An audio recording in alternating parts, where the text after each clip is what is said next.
Hi everybody, it's me, Carolyn Scott Hamilton, and this week's Healthy Bite is a holiday bite. I'm showing you how to make sinless hot cocoa at home.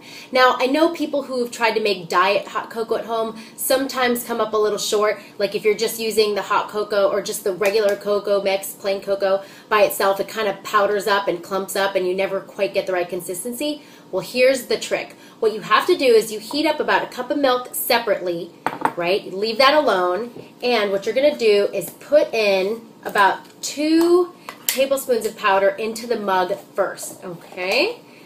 Get like Dutch press cocoa, just plain cocoa that has no sugar, not cocoa mix, just cocoa, like baking cocoa. You do about 2 heaping tablespoons of the cocoa, all right? And then what you're going to want to do is you add about 2 tablespoons of soy milk or almond milk or coconut milk into the mug. And then you can add whatever sugar that you want. If you want to do it sugar-free, you can use stevia. Like this is an English toffee stevia. They make like a vanilla one that is really good. I'm going to use Swerve. It's like stevia. It's all natural. It's calorie-free. And it comes from a plant, but it actually tastes like sugar. This is like the granulated kind. So it's going to be sugar-free. It's going to be low-fat. So I'm going to add maybe a teaspoon or 2 to make it nice and sweet. So any kind of sugar you want. And then what you're going to want to do is mix this up until it turns into a paste. And I'll show you once I get it nice and pasty. So once you have all the cocoa and your sweetener, and if you want to add like powdered vanilla to it, or vanilla bean or something like that to give it a little kick, or cinnamon, put all that stuff in now until it turns into like a thick paste. And that's where you're going to get rid of all the powder clumps and bubbles. So when you add in your hot milk, you're done. It's nice and thick and creamy. It takes a little while because there's a lot of cocoa and it's got to get really well incorporated with the almond milk or the coconut milk or whatever it is that you're using.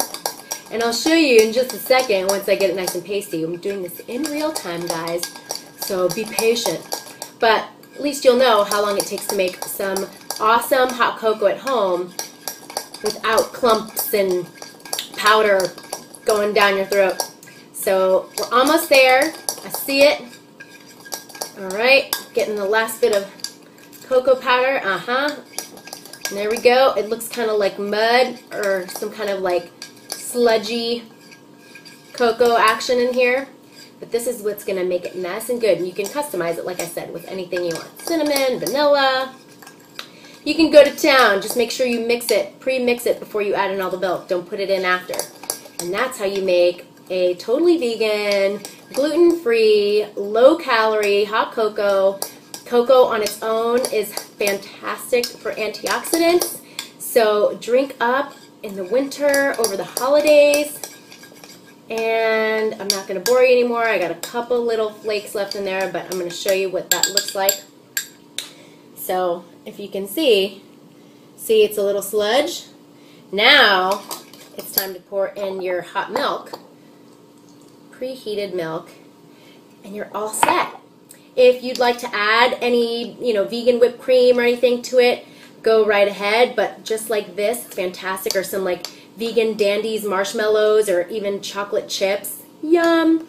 Anyhow, so that's how you make low-calorie, sugar-free, deliciously creamy hot cocoa for your winter holidays.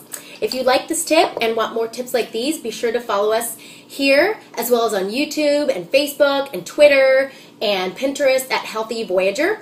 And go to our website, healthyvoyager.com, and subscribe to our newsletter. Other than that, hope to see you next time on Healthy Bites. Happy holidays!